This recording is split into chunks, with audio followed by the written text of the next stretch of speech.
Thank you for joining Wars of the Roses. Nostradamus on the Near East Crisis, Part 1 by Manly P. Hall. An article taken from Horizon, the Magazine of Useful and Intelligent Living, Volume 18, Number 1, Summer 1958. Nostradamus on the Near East Crisis by Manly P. Hall. Michel de Nostradamus was born in Provence on Thursday the 14th of December, Julian calendar, 1503, with the sun in Capricorn and Pisces rising. He graduated as a doctor of medicine from the University of Montpellier about 1530, and at the time he Latinized his name, as was customary for persons who had attained scholastic dignities. Michel de Nostradamus, the pride of his alma mater, was known thereafter as Michael Nostradamus. In 1556 there appeared at Avignon a little book entitled Les vraies centuries et prophéties de Maître Michel Nostradamus. The volume consisted of an extensive group of quatrains divided into 12 sections called centuries. Each quatrain contained one or more predictions curiously concealed in obscure wording and further complicated by the rich old Provençal dialect. This curious work, to which we will hereafter refer as the prophecies, caused an almost immediate stir because several of the predictions were fulfilled within 5 years, including the tragic death of the King of France.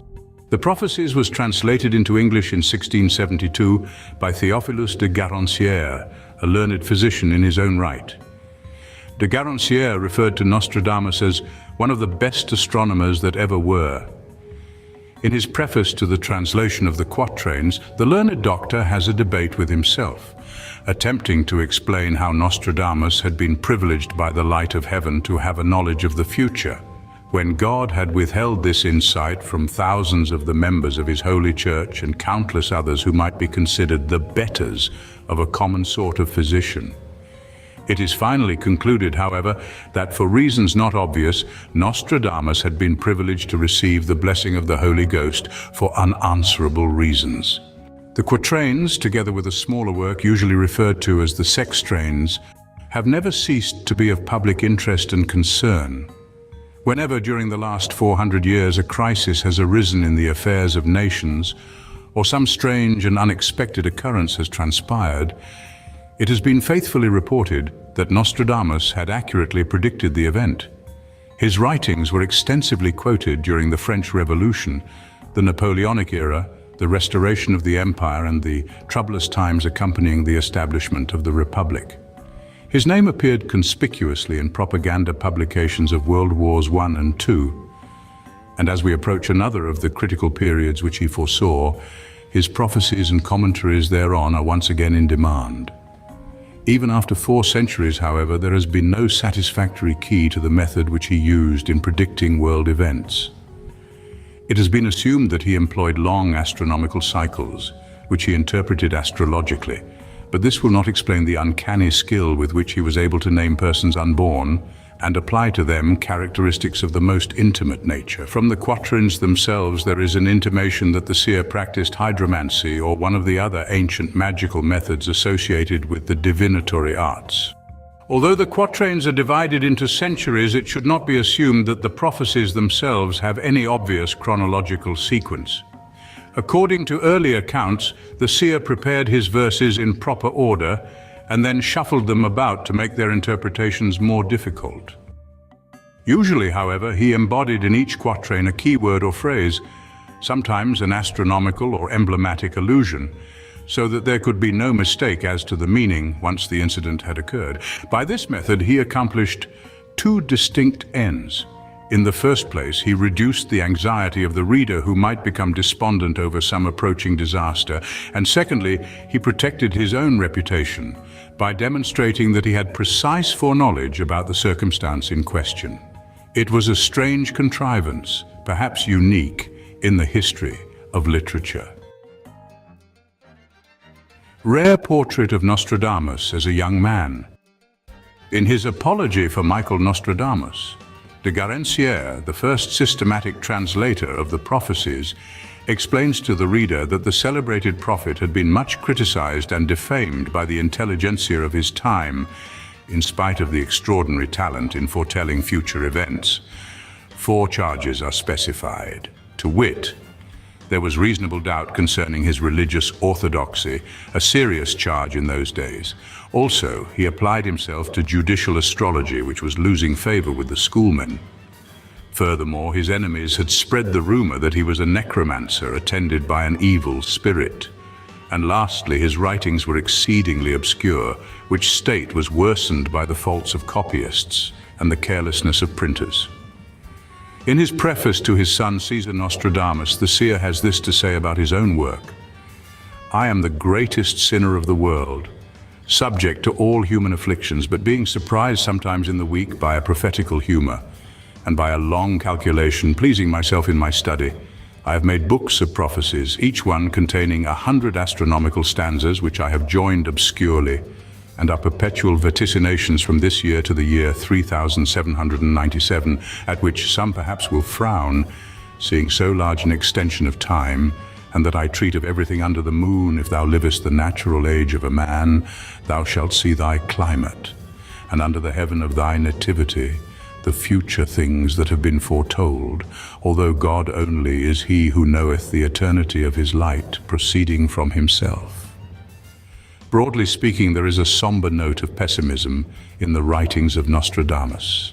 Having discovered, by means strange and obscure, the shape of things to come, he was greatly depressed and brought even to the verge of terror. He felt it his mortal duty to conceal his findings in symbolic patterns and phrases. Later, he tells us that he actually destroyed the books and manuscripts from which he had learned his secret system, lest these writings, falling into vulgar hands, should add to the burden of human woe. In terms of today, however, his prophecies have a more optimistic meaning, for they continued beyond the end of the present century and promised that after the year 2000, men shall come to better times. The path to peace and security, however, is beset with adversities, but in due season, virtue will triumph.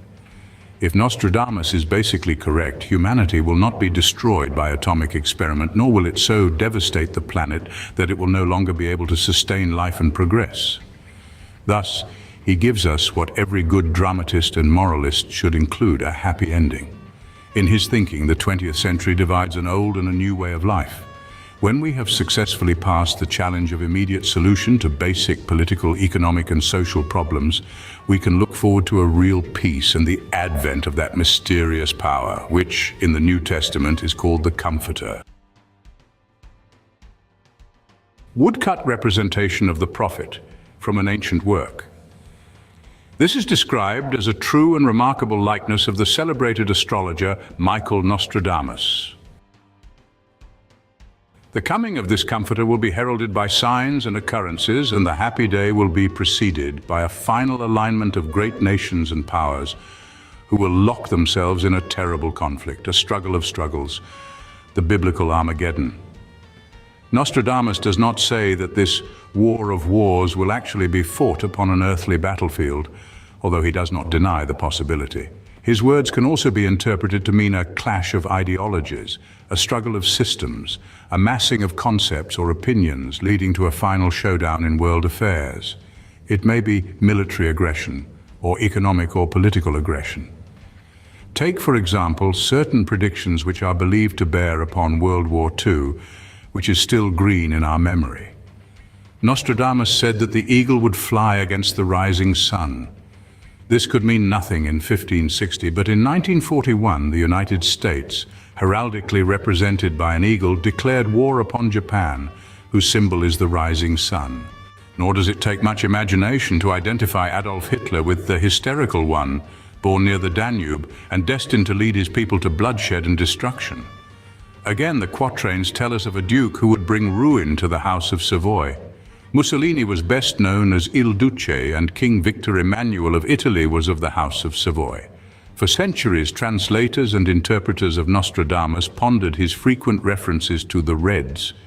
There was no reason to identify this word with the Russians, and the earlier prophets nearly always symbolized the Muscovites as the bear that walks like a man. But Nostradamus frequently spoke of the Reds, the things they were going to do, the policies they were going to make, and the effects resulting therefrom. Several early commentators decided that Nostradamus was speaking of the cardinals, the princes of the Roman Church whose robes were red, and whose sphere of influence on a political level was far greater in the 16th century than it is today. In common usage today, the term Reds means to us only members of the Communist Party and their fellow travelers.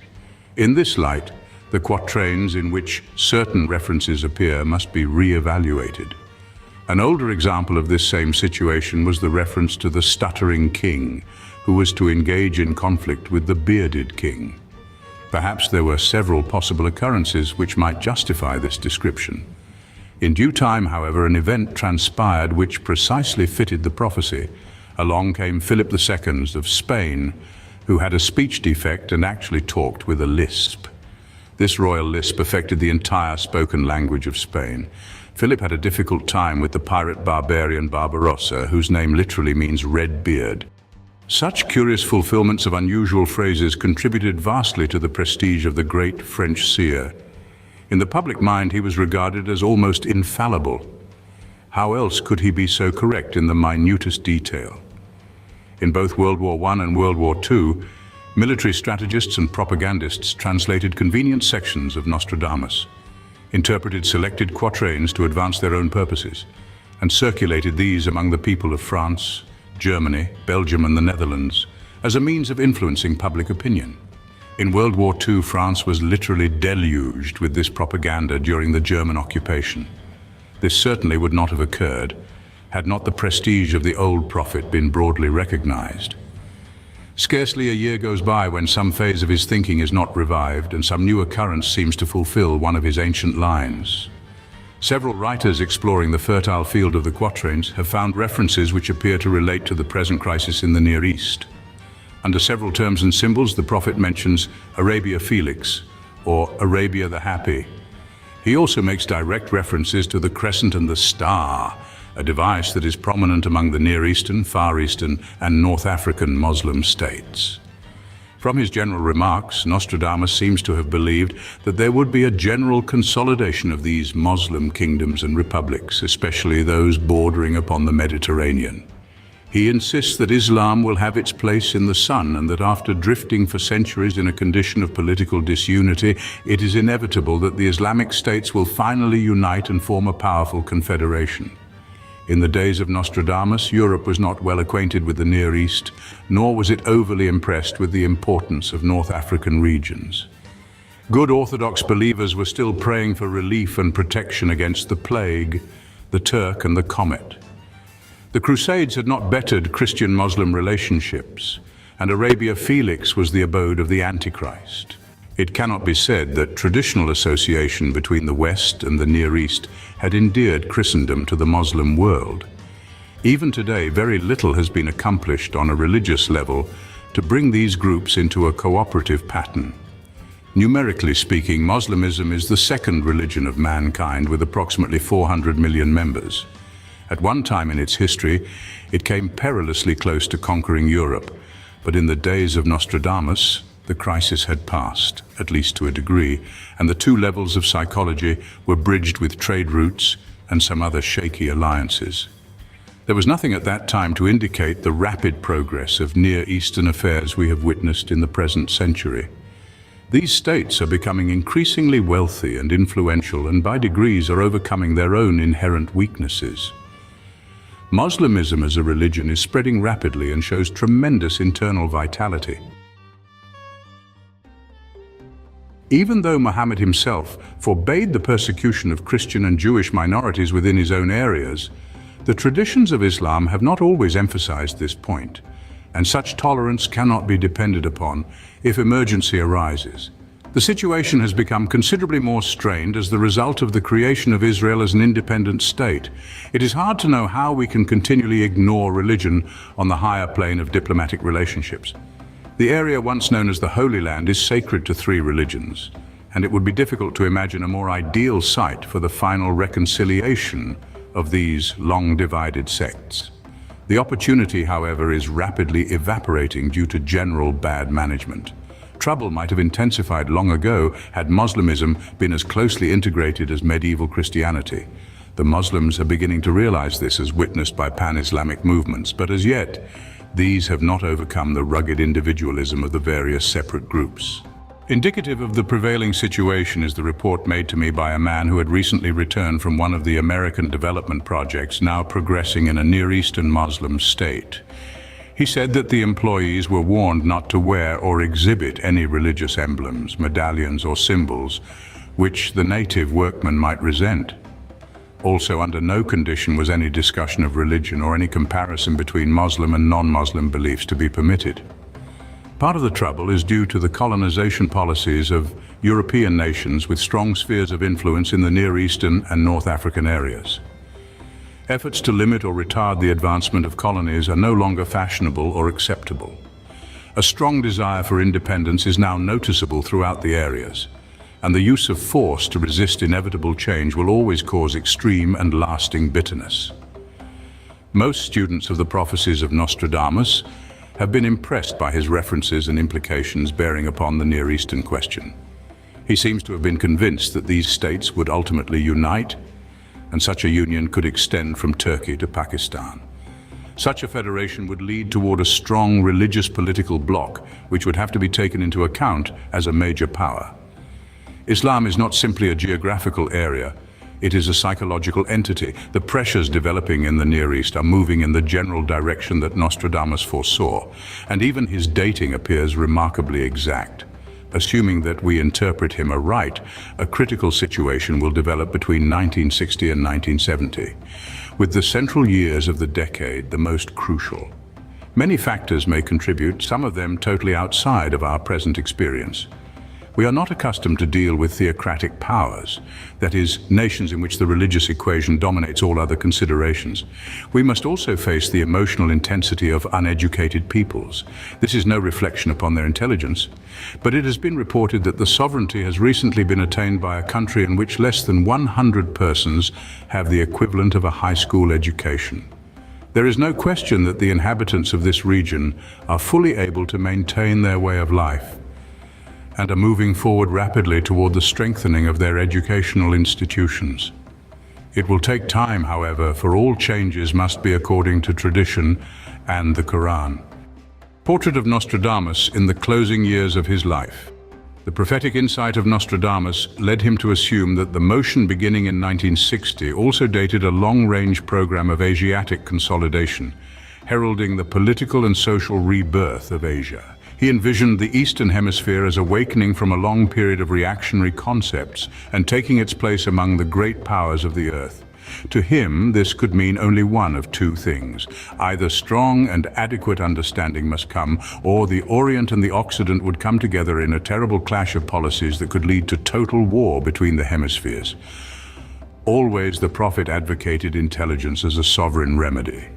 If we are inclined to believe that his prophecies justify respect, and we begin to observe the strong probability that present trends are leading toward conditions which he foresaw, we should forearm ourselves against strong and dangerous probabilities. Impact with communism has forced us to attempt to deal in a reasonable manner with what we have termed a godless state. If we can find some common ground of understanding with those who have no faith, we should be able to work with those whose essential beliefs are strongly moral and ethical. Broadly speaking, we never understand a man unless we share his worship. This does not mean that we adopt his religion, but that we respect it and stand quietly and even reverently beside him while he performs his religious duties.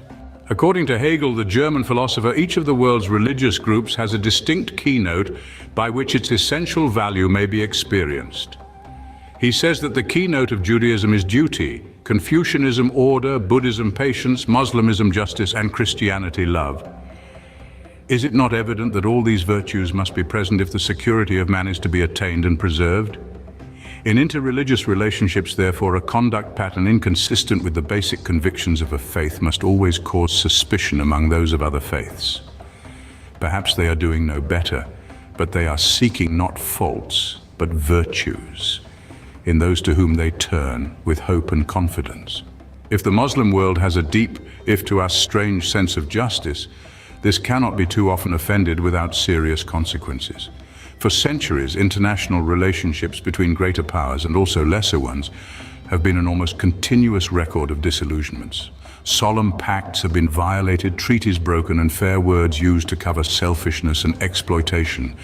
In every case, abuse leads ultimately to discord and conflict. The exploited turn upon the exploiter and frequently accomplish a terrible revenge. Although we are an educated people, we seem to be unaware of our basic responsibilities and more or less blissfully indifferent to the antagonisms which we incur. We do not mean to be wrong, but we are thoughtless and obviously lacking in diplomatic delicacy. Our mistakes are magnified by our enemies and used against us all too successfully. If we accept Nostradamus as a valid seer, we should also be forewarned and thus forearmed. We have 2 or 3 years remaining in which to strengthen our bridges and restore our prestige in the Near East. It may seem like an impossible task, but a brilliant exhibition of enlightened integrity could accomplish much. If our leaders could reveal the virtues which Hegel enumerated, we might approach the future with greater confidence. One thing is certain, our East-West diplomacy is not improving. In fact, it shows serious symptoms of further disintegration. We talk considerably of top-level meetings and conferences. We imply that this means man-to-man discussions by the leaders of states and nations. We have failed entirely, however, to approach negotiation on what the majority of mankind regards as the highest of all levels, namely, religious. Regardless of passing fashions, man remains what the ancient Greeks declared him to be, a religious animal. My own experience in the interreligious field convinces me that a top-level meeting of representatives of all the great religious movements of the world is not only feasible but highly practical. Behind each of these religious leaders is a devout following. Perhaps the leader cannot guarantee that all the members of his group will have sufficient insight or liberality to solve all problems. Until, however, some such effort is made, with the full approval and complete cooperation of political bodies, mankind will remain essentially divided, culturally and ethically. As ethics remains the common denominator of success in all negotiations, and to a large part of the population of the earth ethics is fundamentally a religious matter, it is here that full-hearted cooperation must have its beginning. Spiritual arrogance, religious isolation, and theological prejudice present insurmountable obstacles to a working brotherhood between men. Assuming, as Nostradamus chose to do, that we shall not approach this crisis realistically, and will continue to blunder along, wasting our energies in comparatively profitless debate, the golden opportunity will be lost. Where nothing positive is done, negative forces take over and control the situation. For some time now, there have been rumors that strong religious leaders are emerging in different parts of the Muslim hinterland. They are working beneath the surface, catering in large measure to the ancient and more recent antagonisms which have long divided the Islamic and Christian worlds. Considering the political and social states of Near Eastern peoples, a holy war is not impossible. This must certainly be prevented, for it might well lead to a general world crisis. A more specific discussion of the 1960 to 1970 period with charts will be given in the conclusion of this article, which will appear in the next issue. Thank you for watching, and please don't forget to share, like, subscribe and comment, and if you can please consider donating to Wars of the Roses. Links to PayPal and Patreon are in the description. Thank you so very much.